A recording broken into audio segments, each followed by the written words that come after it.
मुख्यमंत्र्यांच्या वर्षा निवासस्थानी रात्री उशिरा महायुतीची बैठक। मुख्यमंत्र्यांसह दोन्ही उपमुख्यमंत्री उदय सामंत, प्रफुल्ल पटेल आणि सुनील तटकरेंच्या उपस्थितीमध्ये बैठक संपन्न। बैठकीमध्ये जागा वाटपाबाबत चर्चा। पुण्यामध्ये मेट्रोचं पंतप्रधान मोदींच्या हस्ते आज ऑनलाईन उद्घाटन। महाराष्ट्रामध्ये सुमारे 11,200 कोटी रुपये खर्चाच्या विविध प्रकल्पांची पंतप्रधानांच्या हस्ते पायाभरणी होणार। नाशिक शहरामध्ये क्रांतीज्योती सावित्रीबाई फुले आणि महात्मा ज्योतिबा फुले यांच्या अर्धाकृती पुतळ्याचं अनावरण। मुख्यमंत्री, उपमुख्यमंत्री, मंत्री छगन भुजबळ, दादा भुसे यांच्या उपस्थितीमध्ये अनावरण सोहळा। आज पंतप्रधान नरेंद्र मोदी यांच्या हस्ते भिडेवाड्यातील शाळेच्या पायाभरणी सोहळा होणार। तिसऱ्यांदा मोदी पंतप्रधान झाले असल्यानं सावित्रीबाई फुले यांना भारतरत्न देण्याची मागणी आपण करतोय, अजित पवार यांची माहिती। नाशिकमध्ये मुख्यमंत्री एकनाथ शिंदे, उपमुख्यमंत्री देवेंद्र फडणवीस यांच्या हस्ते मराठा आणि धनगर समाजाच्या विद्यार्थी वसतिगृहाचं भूमिपूजन। मराठा आणि धनगर समाजाच्या वतीनं मुख्यमंत्री आणि उपमुख्यमंत्र्यांचा सन्मान।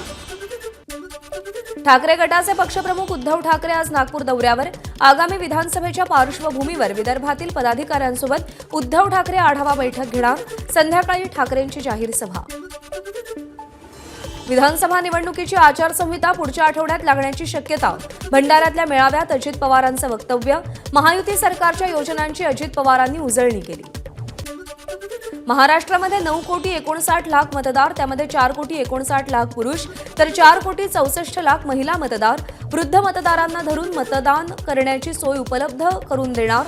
नवमतदारांची संख्या 19,48,000। मुख्य निवडणूक आयुक्त राजीव कुमार यांची पत्रकार परिषदेत माहिती।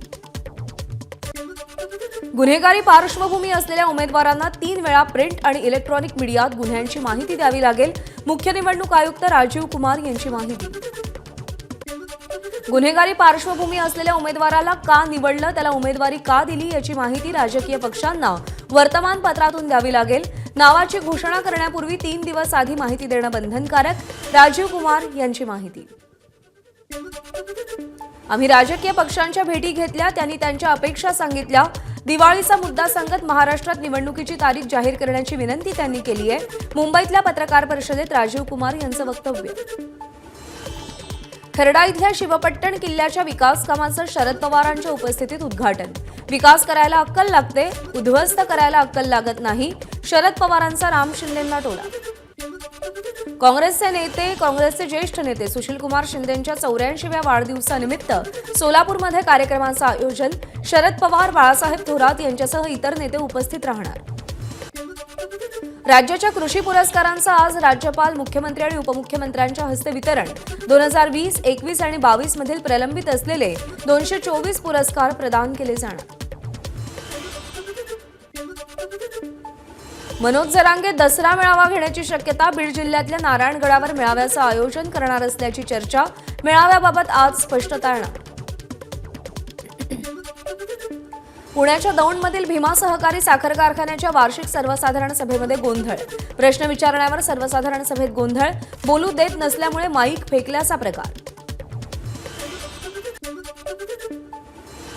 मीरा भाईंदर शहरातील रखडलेल्या मेट्रोच्या कामावरून आजी-माजी आमदार आमने-सामने। मेट्रोसाठी लागणारी जमीन न दिल्यानं काम रखडलं, गीता जैन यांचा आरोप।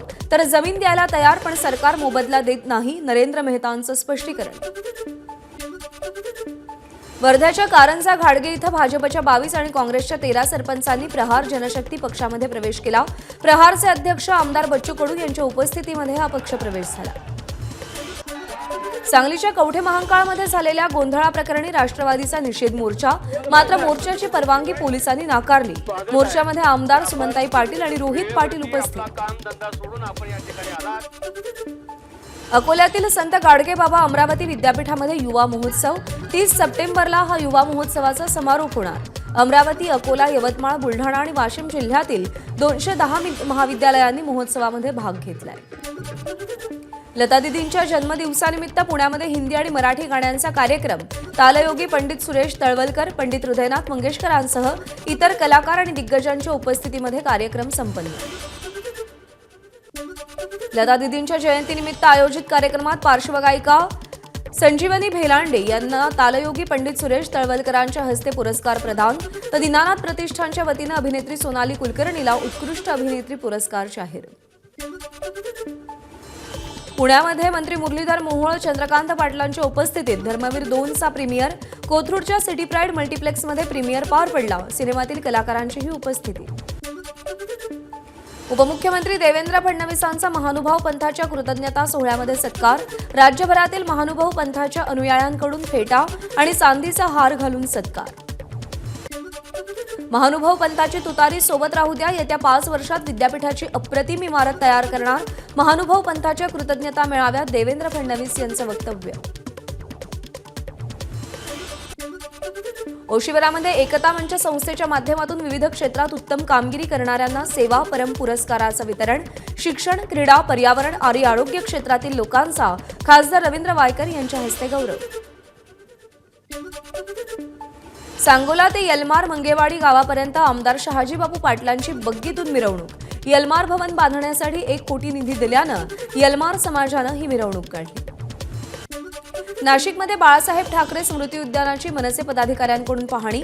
मनसे अध्यक्ष राज ठाकरेंच्या संकल्पनेतून उभारण्यात आलेल्या शस्त्र संग्रहालयाचं नूतनीकरण करून स्मृती उद्यान साकारल्याची माहिती. छत्रपती संभाजीनगर जिल्ह्यामध्ये रात्री उडणाऱ्या ड्रोनचा उलगडा. ड्रोनद्वारे सर्व्हे करण्यासाठी खासगी कंपनीला पोलिसांकडून परवानगी. ड्रोन दिसल्यास नागरिकांनी घाबरून जाऊ नका, पोलिसांचं नागरिकांना आवाहन. व्हॉट्सअॅपवर आक्षेपार्ह मेसेजेस व्हायरल झाल्यास हा मेसेज पुढे जाणार नाही तर ग्रुपमधला प्रत्येक जण दोषी. मुंबई हायकोर्टाच्या औरंगाबाद खंडपीठाचा मोठा निर्णय. सरकारनं अक्षय शिंदेच्या अंत्यविधीची जबाबदारी घेतली, मात्र अजून दफनविधीसाठी जागा मिळाली नाही. सोमवारी ही बाब कोर्टामध्ये मेन्शन करणार. अक्षयचे वकील अमित कटारनवरे यांची माहिती. अंबरनाथच्या हिंदू स्मशानभूमीमध्ये अक्षय शिंदेच्या दफनविधीला विरोध. स्मशानभूमीच्या बाजूला शिवसेनेच्या वतीनं जाहीर निषेधाचा बॅनर लावण्यात आला. बुरखा घालून रुग्णालयामध्ये 21 लाखांची चोरी करणाऱ्या चोरट्यांना काशीगाव पोलिसांकडून अटक. वसईच्या राधा हॉस्पिटलमधली घटना. संपूर्ण प्रकार सीसीटीव्ही कॅमेऱ्यात कैद. बिहार, उत्तर प्रदेशमधून चोरटे ताब्यात. कॅबिनेट मंत्री संजय बनसोडेंच्या मध्यस्थीनंतर उपोषणकर्त्यांची उपचाराला संमती. सोयाबीनला 8,500 भाव मिळावा यासाठी गेल्या 11 दिवसांपासून विजय घाडगे पाटील यांचं उपोषण. सातारा जिल्ह्यातील दुष्काळी भाग समजल्या जाणाऱ्या औंधसह 16 गावांच्या उपसा सिंचन योजनेला मूळ प्रशासकीय मान्यता द्यावी या मागणीसाठी गेल्या 6 दिवसांपासून उपोषण. शासनाच्या पुतळ्याला जोडे मारून संताप व्यक्त केला. सोयाबीनला 8,500 रुपये भाव मिळावा म्हणून सुरू असलेल्या उपोषणाला शेतकऱ्यांचा पाठिंबा. औसा तहसील कार्यालयासमोर विजय घाडगे पाटील यांचं अन्नत्याग आंदोलन. शेतकऱ्यांनी जलसमाधी आंदोलन करत शासनाचा निषेध केला. छत्रपती संभाजीनगरमध्ये धनगर समाजाचा विविध मागण्यांसाठी ढोल बजाव आंदोलन. विधानसभा निवडणुकीपूर्वी हे प्रश्न सोडवले नाहीत तर धनगर समाज सरकारला जागा दाखवल्याशिवाय राहणार नाही. आंदोलनकर्त्यांचा इशारा. जादूटोणा विरोधी समितीमध्ये निवड झालेल्या श्याम मानव यांची समितीतून 48 तासात हकालपट्टी करावी. वारकरी संप्रदायाची मागणी. हकालपट्टी केली नाही तर राज्यभर आंदोलनाचा इशारा. वाशिममधील कारंजाच्या उंबरडा बाजार गावातून गायीची चोरी. तवेरा गाडीतून गायीला चोरून नेलं. संपूर्ण प्रकार सीसीटीव्ही कॅमेऱ्यात रेकॉर्ड. चंद्रपूरमधील कोपरनारचे तहसील प्रकाश भटकर निलंबित. कढोली खुर्दमध्ये काँग्रेसच्या उमाजी आत्राम यांची अवैध पद्धतीनं सरपंचपदी निवड केली. मनमानी कारभार केल्याबाबत निलंबनाची कारवाई. रायगडच्या पेणमध्ये जेवण बनवलं नाही म्हणून दारूच्या नशेत पत्नीची हत्या. शहापाडा गावातली घटना. पेण पोलिसांकडून आरोपी पतीला अटक. छत्रपती संभाजीनगरमधील निराला बाजार इथं हॉटेलसमोर एक गाडी थेट पार्किंगमध्ये उभ्या असलेल्या गाड्यांवर जाऊन धडकली. 8 ते 10 मोटरसायकलचं नुकसान. 2 चारचाकींचं नुकसान तर 4 जण जखमी.